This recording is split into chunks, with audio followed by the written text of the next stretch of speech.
Olá, estudantes, tudo bem? Meu nome é Ramon, sou professor de Geografia. Iremos estar com vocês, eu e nossa colega Luciana Tisca. Nós seremos os professores de Geografia de vocês, tá? Oi, pessoal do primeiro ano, sejam bem-vindos. Eu sou a professora Luciana Tisca.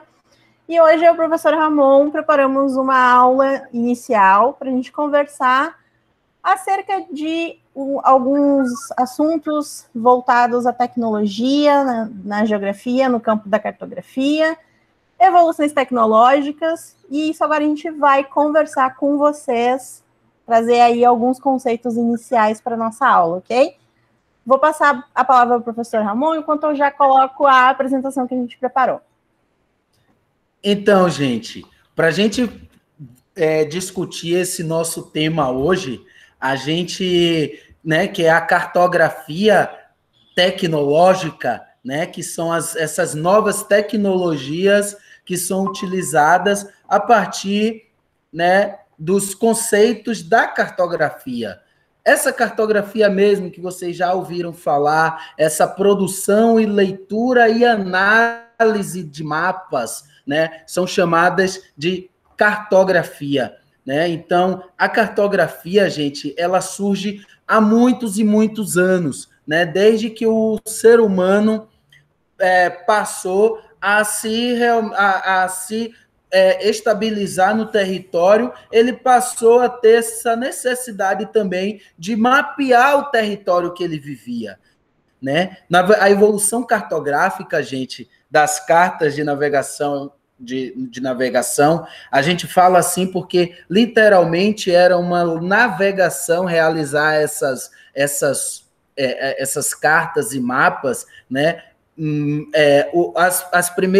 os primeiros traçados e contornos do mapeamento do planeta, dos continentes, foi feito num traçado à mão, todo à mão, Então, sim, as pessoas iam caminhando, correndo de cavalo, de charrete, de barco, Foi a costa, o litoral inteiro foi feito a partir disso, a partir do mapeamento, transitando, navegando de barco, Então, a partir daí, vieram as fotografias aéreas, muito utilizadas na Primeira e Segunda Guerra Mundial, Então, a partir das fotografias, havia o reconhecimento do território inimigo, certo? E, a partir dali, eles conseguiam montar estratégias no território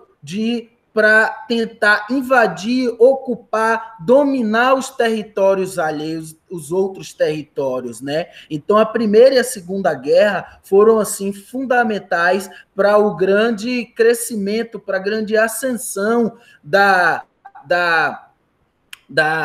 cartografia, certo? A utilização das fotografias aéreas foi preponderante para o mapeamento e para a construção e elaboração das estratégias de guerra, certo? Gente, depois veio as imagens de satélites, Essas imagens de satélites vai se fortalecer e vai tomar corpo no período da Guerra Fria, Essa corrida espacial, Essa corrida louca entre os Estados Unidos e a União Soviética para controlar também o espaço. Por quê? Porque a partir do momento que você controla o espaço, você tende a ter um processo de dominação no território alheio muito mais intenso, a posição de poder é muito maior, você abrir a boca e dizer que domina o espaço, que você conhece e reconhece o território inimigo a partir de quê? A partir das suas imagens de satélite. Essas imagens de satélites vai ser fundamental para o desenvolver, o desencadear da guerra no período da Guerra Fria. Certo? E aí, Tisca? Não, Ramon, perfeito. E vale também a gente observar que a modernização dessas técnicas, conforme a gente vai observando a modernização delas, a gente não vê uma obsolescência das técnicas mais antigas, a gente só vai tendo uma modernização delas. Como assim? Bom, a gente utiliza hoje as imagens de satélite, as imagens, essas captações mais reais, né? Reais, mas você utiliza essa técnica mais moderna para criar aí mapas, para criar mapas que são digitais, mas que estão ali também muito próximos daquela construção que começou sendo feita à mão, né? Então você tem ali uma técnica moderna aplicada em cima de uma ideia mais antiga. Outra forma que a gente também que a gente observa essa modernização das técnicas é com a questão dos mapas criados através de fotografias aéreas. Lá no período onde essa técnica foi elaborada e popularizada, você tinha aviões que percorriam determinadas áreas com grandes lentes fotografando aquela região, e hoje a gente tem a utilização de drones para aplicar a mesma técnica. Mas não deixa de ser a mesma técnica. Então, você tem drones ali fotografando e magiando determinadas regiões, para depois você juntar todas essas informações e transformar isso num mapa digital, né? E essa é a grande sacada da evolução cartográfica. Você vai cada vez mais aprimorando as suas técnicas já existentes. Então... E é bem interessante que você vê que praticamente o mapa mundi ele foi contornado, elaborado à mão, né? Sim. Percorrendo, navegando por todo o território do planeta e fazendo à mão esses traçados, que até hoje foi utilizado para o Google, por exemplo, utilizar hoje com o Waze, com nos aplicativos de transporte, né? Então, você vê as coisas que foram criadas há séculos atrás, 2, 3, 4, 5 séculos atrás, ainda tem uma utilidade muito forte hoje, né? Exatamente. Então, hoje a gente utiliza as técnicas de posicionamento global, né, para ter aí a utilização de GPS, a utilização de localizadores, mas a origem vem lá de muito tempo. Então, para a gente falar assim, de forma mais conceitual, o que são essas inovações tecnológicas, o que é o sensoriamento remoto, né? Então, o sensoriamento remoto, que é o imaginamento de satélites, é o conjunto de técnicas para captar e registrar imagens à distância, por meio de diferentes tipos de sensores. Quando se teve a motivação para começar a criar os primeiros satélites, inclusive se foi inspirado no próprio olho humano para captar essas imagens. Então, uma das inspirações para o modo como deveria se funcionar os satélites é um pouco parecido como funciona o olho humano para captar as imagens.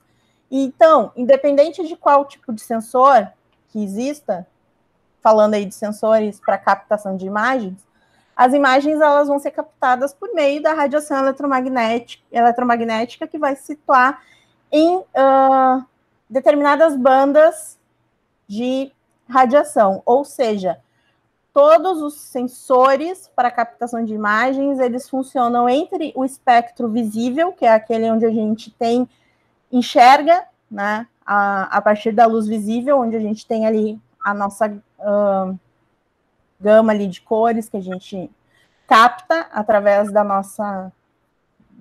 nosso olhar, até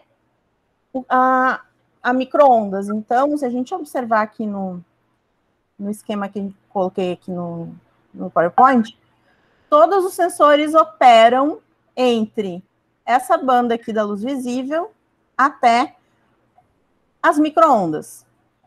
Então, tudo o que aparece de informação é captado nessa região aqui. Certo? A gente vai falar disso depois, conforme nós formos andando no nosso conteúdo, mas para poder entender inicialmente o que é o sensoramento remoto, é um conjunto, então, daí de formas de você captar e registrar imagens à distância, utilizando uma faixa específica da radiação eletromagnética. Aí, gente, onde nós vamos utilizar o sensoramento remoto na nossa vida prática? Bom, existem inúmeras formas da gente utilizar o sensoramento remoto. Então, a gente vai observar o sensoramento remoto na construção da cartografia, como a gente falou anteriormente. Todos os mapas atualmente são desenvolvidos numa cartografia digital, utilizando essas informações. A gente vai ser utilizado o sensoramento remoto muito e principalmente pela inteligência militar daí dos países, para informações meteorológicas de regiões, países, para gestão de recursos naturais, gestão ambiental, controle de desmatamento, detecção de desastres naturais, planejamento urbano, e aqui é só alguns exemplos de onde a gente utiliza. Tem outras formas também de utilizar o sensoramento remoto. Aí eu te pergunto, Ramon, o que tu acha assim, mais interessante do sensoramento remoto e que impacta na nossa vida cotidiana? Meu Deus! O sensoramento remoto, gente, como o nome já diz, né? É remoto, né? É distante. A gente tem uma análise e uma percepção à distância, né? Como Lucy trouxe a questão das ondas, né? Cada tipo de onda. Então, a partir do sensoriamento remoto, gente, por exemplo, o ser humano já foi ao centro da Terra, né? Será, Lu, que já foram ao centro da Terra, né? E por aí? Exemplo, e aí? Júlio Verne tinha razão? É possível fazer uma viagem ao centro da Terra? Será? Todo mundo assistiu o filme Viagem ao Centro da Terra, né? Mas qual foi o túnel, a cratera, o buraco, a perfuração mais profunda que foi feito em direção ao centro da Terra, Lu? Olha, eu posso te dizer que é conhecido como Poço de Kola, fica na Rússia. E qual é a estrutura, a profundidade dele, Ramon? Uns 12, 15. Entre 12? 12, 13 quilômetros? Mais ou menos isso aí. Será? Será? Mais ou menos por isso, né? Uns 12,2 quilômetros, para ser mais preciso. Mas ainda assim é muito pouco em se falando de estrutura terrestre, não é?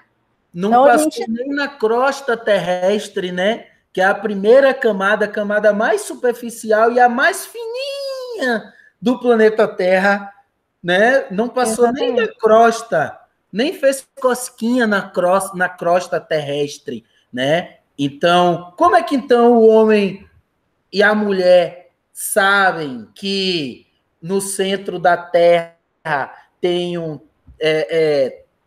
gira em tantos quilômetros de velocidade por segundo? Como sabe que o centro da Terra é ferroso? Como sabe que o manto é pastoso? Como é que a gente descobre isso? Como é que a gente sabe a distância daqui para o centro da Terra, se a gente nunca chegou lá? Como é que a gente, por exemplo, descobre qual a temperatura do Sol? Né? A gente sabe que a temperatura do Sol é mais de 6.000 graus Celsius. Né? Como é que a gente sabe a distância daqui para o Sol, se a gente nem consegue se aproximar dele, senão a gente é torrado, né? Só com a fumaça dele, a gente é torrado. Então, como é que a gente sabe essa distância? Como é que a gente sabe essa temperatura do Sol? A gente foi lá, mandaram um termômetro ir lá, né? Botaram o termômetro debaixo do bracinho do Sol? Foi isso? Não. Foi justamente esse conceito aqui.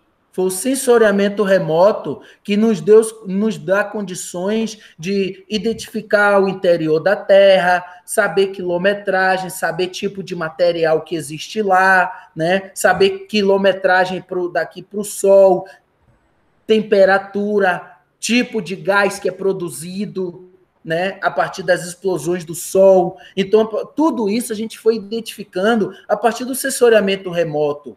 Por exemplo, o crescimento das cidades, a gente identifica a partir do sensoriamento remoto, o desmatamento, né, a contaminação, a gente consegue identificar por sensoriamento remoto, né? Que é a análise, a avaliação, a verificação do lugar, do território à distância, né? Eu não preciso chegar lá para conhecer, para saber. Por quê? Porque o sensoriamento remoto, através daqueles raios de luzes, tem condições de nos responder às nossas perguntas. Né, Lu? E aí, então, aproveitando a tua excelente explicação, eu já coloco aqui para nós. Então, como é que um satélite captura essas informações, Ramon? Ele vai se utilizar, então, como a gente já falou, da incidência solar, né, da incidência de radiação solar, para captar essas informações. Então, a incidência solar, ela vai... A gente sabe que uma parte de toda a incidência solar, de toda a radiação solar que chega até a Terra, uma parte ela é absorvida, porém uma parte ela é refletida, ou seja, ela vai ser devolvida para a atmosfera. Então, quando você tem essa devolução dessa radiação solar, é que o satélite posicionado vai captar essa reflexão de radiação, utilizar isso como uma resposta do que foi refletido. Então, vai depender da superfície que está devolvendo essa radiação e vai depois mandar processar toda essa informação e devolver para um servidor as informações de acordo com os níveis de reflectância solar. E existem duas formas de fazer essa captura de informações. A primeira é a partir da incidência solar da radiação, ou seja, vai depender dos raios solares para se retirar a informação, que a gente chama de um sensoriamento remoto passivo, então que ele só recebe a partir da incidência solar do Sol, a pessoa sendo redundante, da incidência de radiação solar, ou um sensoriamento remoto ativo, que é quando o próprio sensor, o próprio satélite, ele emite essa luz e depois recebe a resposta da luz que ele próprio emitiu. Ficou confuso, Ramon? Não. E essas respostas vêm em ondas com tonalidades diferentes, né? Então, e ali a gente identifica altitude, altura, tipo de material, rigidez, se é rígido, se é mole, se é água, se é planta, se é concreto, né? Então, é bem interessante porque... É bem interessante. E vale, claro, ressaltar que essa imagem não vem pronta da informação do satélite, né? Ela vem ali em gráficos, em registros, né, dessas ondas, e aí, então, é que é criado o imaginamento. A partir dessa informação, você tem aí um tratamento, e aí precisa, obviamente, do ser humano para tratar e identificar essas informações e aí, claro, criar essa imagem trabalhada que nós conhecemos hoje no Google Earth, no Google Maps. Então, envolve muito trabalho e não só um trabalho da máquina, né? A gente também tem o olhar do ser humano melhorando essa informação. Iria dizer mais alguma coisa, Ramon? Não? Não, tá tranquilo. É isso? Uhum. Então, pessoal, por hoje a gente fica por aqui. Quero agradecer a participação de vocês, agradecer e encerramos por aqui. Tchau, tchau. Até mais.